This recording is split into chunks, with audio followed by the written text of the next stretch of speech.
나는 규칙괴담에 푹 빠져 있다. 규칙괴담이 뭔지는 아마 당신들도 알 거다. 폐 쇼핑몰에서 야간 경비를 맡게 됐는데 이상한 규칙이 적힌 쪽지를 받았다. 이런 식의 괴담들 말이다. 항상 보면 대부분 주인공은 처음엔 규칙을 대수롭지 않게 여긴다. 그러다가 뭔가 섬뜩한 일이 벌어지고 당황한 나머지 규칙을 어겨버린다.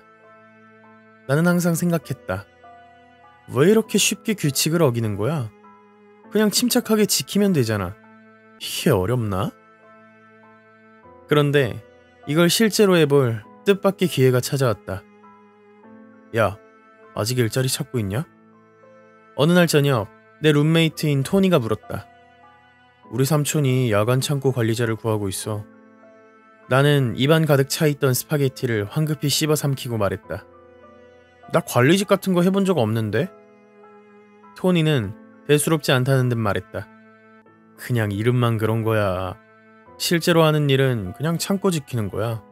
도둑 안 들어오게 하고 별일 없는지만 보면 돼. 시급은? 시간당 $25. 나는 깜짝 놀라 사례가 들렸다. 물을 급히 마시면서 문득 토니 이 자식이 내 사정을 알고 이렇게 도와주려나 보다 싶어 감동이었다. 우리는 2년 동안 함께 살며 많이 친해졌다. 그리고 토니는 내가 요즘 돈이 절실하다는 걸 알고 있었다. 다음날 밤 9시 정각, 우버를 타고 창고 앞에 도착했다. 그곳은 쓰레기장과 폐업한 치과 사이에 끼어있는 보기용한 콘크리트 건물이었다. 폐업한 치과를 알아볼 수 있었던 건 문 위에 썩어 문드러진 간판이 붙어 있었기 때문이었다.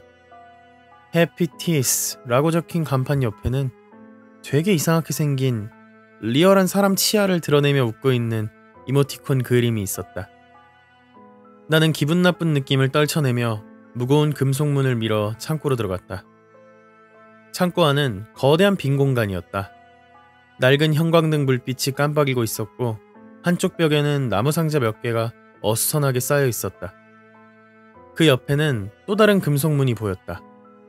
왼쪽에는 조금 열린 상태의 창고문, 오른쪽에는 나무 책상과 의자가 있었다. 책상 위에는 반짝이는 은색 열쇠와 한 장의 프린트된 종이가 놓여 있었다. 난 심장이 두근거리는 걸 느끼며 종이를 집어들었다. 규칙. 건물에 들어올 때 문을 잠글 것. 나갈 때도 반드시 문을 잠글 것. 누구에게도 문을 열어주지 말 것. 올 사람이라면 열쇠를 가지고 있을 것이다. 뒷방에는 절대 들어가지 말 것. 특히 안에서 목소리가 들려온다면 더더욱. 이상한 냄새는 무시할 것. 상자를 절대 열어보지 말 것. 만약 액체 같은 게 새어나온다면 청소도구는 창고 안에 있음. 파란색과 흰색 줄무늬 정장을 입은 남자를 보면 예의를 갖춰라. 하지만 그의 얼굴을 보지 마라. 경찰을 부르지 말 것. 그들은 네 편이 아니다. 경찰처럼 보이는 사람과 대화하지 말 것. 그들은 네 편이 아니다. 난 순간 어이가 없었다. 이건 무슨 장난인가 싶었다.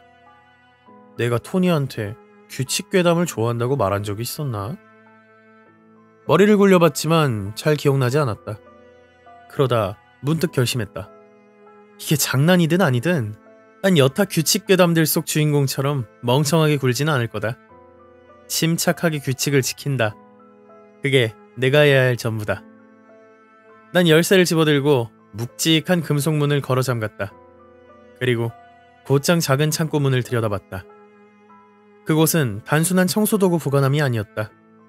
구석엔 소변기와 세면대가 있었고 한쪽에는 대걸레와 양동이가 놓여 있었다. 말하자면 청소도구 보관함 겸 화장실인 셈이었다. 난 다시 책상으로 가서 의자에 앉았다. 핸드폰을 꺼내 규칙괴담 게시판을 스크롤했다. 그리고 속으로 뿌듯해했다. 좋아, 바보 같은 짓은 안 했어. 만약 호기심을 이기지 못하고 뒷방을 먼저 확인하러 갔다면 분명 뭔가가 날 유혹했을 거다. 그리고 난 그 문을 열었겠지. 하지만 그러지 않을 거다. 난 그냥 여기 앉아있기로 했다. 몇 시간을 그렇게 보냈다. 계속해서 핸드폰만 만지니 점점 졸음이 밀려왔다.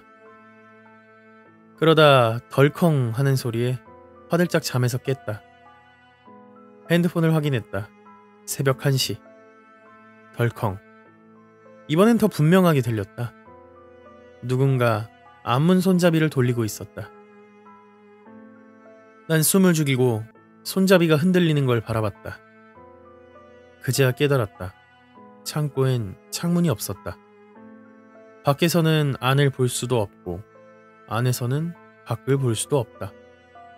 몇 초 뒤 손잡이의 움직임이 멎었다. 쾅! 갑자기 문 전체가 흔들렸다.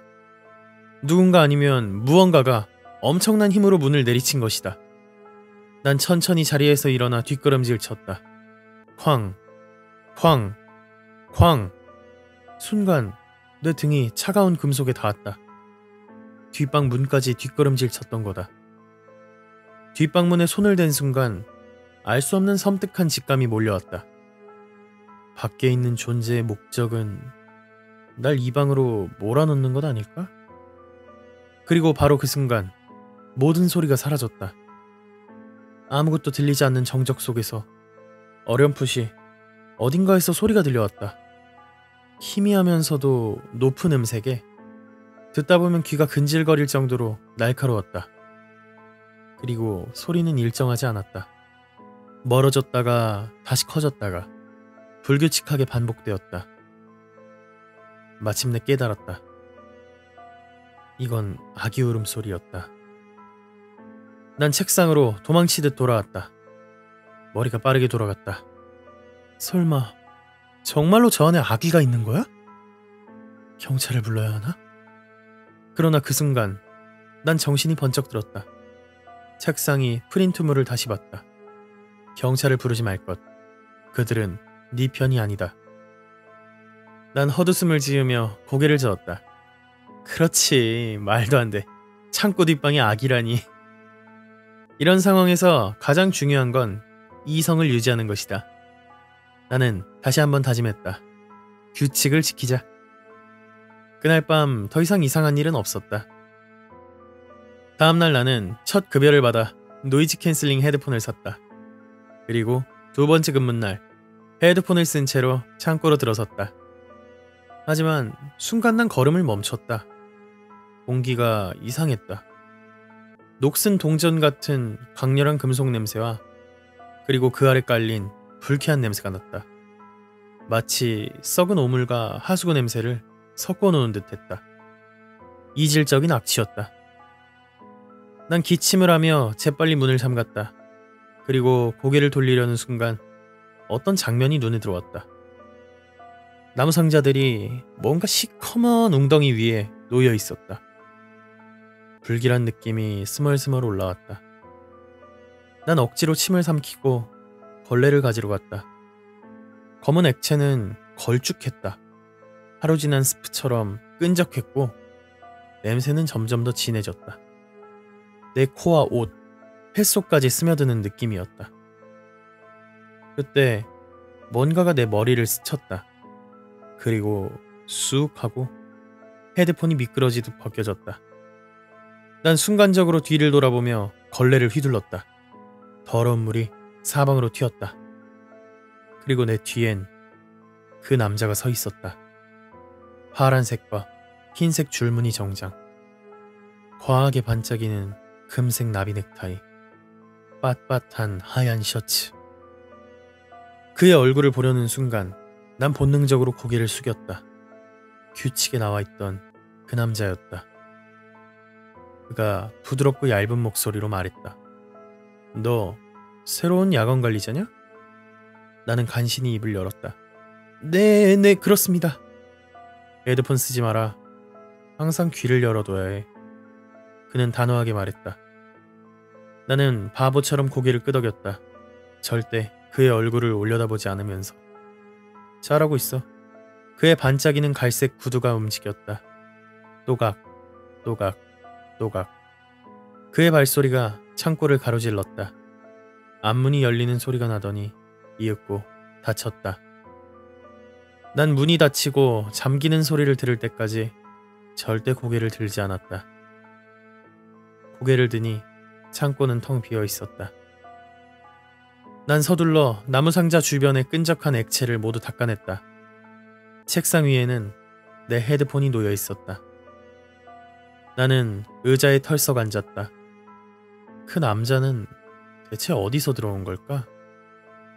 나도 모르게 밖에서 들어왔던 걸까? 아니면 혹시 처음부터 뒷방에 있었던 건 아닐까? 머릿속이 요동쳤다. 나는 그를 떠올렸다. 어둠 속 비정상적으로 조용히 서 있던 실루엣. 창고벽 너머 보이지 않는 공간에서 날 지켜보고 있었던 남자. 그는 얼마나 오래 기다리고 있었던 걸까? 이런 생각까지 하게 되니 그를 제외하고도 이곳에 이미 다른 존재들도 있을 것 같다는 느낌이 들었다. 그가 유일하다는 보장은 어디에도 없었다. 마음이 진정되지 않았다. 핸드폰을 만지작거리고 주위를 서성이고 억지로 잠을 청해보려 했지만 아무리 해도 등 뒤에서 수천 개의 반짝이는 눈이 날 노려보는 느낌을 떨칠 수가 없었다. 난 결심했다. 뒷방 안을 확인해야만 했다. 책상 위 규칙 종이를 다시 펼쳐들었다. 뒷방에 들어가지 말 것. 특히 안에서 목소리가 들릴 경우 절대 접근하지 말 것. 난 스스로에게 말했다. 괜찮아. 들어가는 게 아니야. 목소리가 들리는지만 확인한 다음 그냥 살짝 열어보고 닫을 거야. 정말 그것뿐이었다. 난 조심스럽게 뒷방문으로 다가갔다. 문은 예상보다 더 단단하고 묵직해 보였다. 경첩도 거대하고 튼튼했다. 난 심호흡을 하고 차가운 금속에 귀를 댔다. 그리고 눈을 감았다.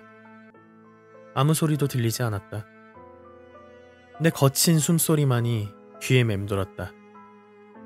이제 그만둘까 싶었지만 이미 돌이킬 수 없었다. 난 손잡이를 힘껏 당겼다. 문이 열렸다. 그리고 아무것도 없었다. 콘크리트 벽과 바닥, 천장에서 축 늘어진 깨진 전구 하나. 그것뿐이었다. 난 그저 그 허전한 공간을 바라보았다. 그리고 안도감과 수치심이 교차하며 밀려왔다. 쾅! 나는 화들짝 돌아섰다. 쾅! 앞문이 강하게 흔들렸다. 경찰이다! 바깥에서 외치는 소리. 쾅! 나도 모르게 책상의 규칙들을 다시 바라봤다. 그들은 네 편이 아니다. 문 열어! 경찰이다! 쾅! 잉크로 새겨진 문장이 흐릿하게 일렁였다. 경찰처럼 보이는 사람과 대화하지 말 것. 그들은 네 편이 아니다. 머리가 어지럽고 숨이 가빠졌다. 그리곤 정신을 잃은 것 같다. 내가 마지막으로 기억하는 장면은 거기까지였다. 정신을 차렸을 때 난 병원 침대 위에 누워 있었다. 옆에는 굳은 얼굴의 경찰관이 서 있었다. 그리고 경찰은 내게 차갑게 말했다. 넌 체포됐다. 그 순간에는 이해하지 못했다. 그러나 재판이 진행되면서 조각들이 하나둘 맞춰졌다. 난 의도치 않게 범죄 조직에 가담했던 것이었다. 경찰은 파란색과 흰색 줄무늬 정장을 입은 그 남자를 쫓고 있었다. 그를 잡기 위해 창고까지 오게 되었고 폭발물로 창고 문을 박살냈다. 그런데 하필 그때 나는 그 안에 있었다. 난 결백을 주장했지만 아무도 믿지 않았다. 울음소리를 무시한 이유가 뭐지? 피를 닦아낸 이유는 그 남자의 얼굴을 코앞에서 보고도 묘사하지 못한다고? 난 단 한마디도 설명할 수 없었다. 결국 나는 40년형을 선고받았다. 가석방은 없었다. 내 삶은 여기서 끝났다. 하지만 당신들은 이런 일 겪으면 안 되잖아. 그렇지? 그러니 마지막으로 이 말을 꼭 남기고 싶다. 이상한 규칙을 발견했다면 절대 따르지 마라.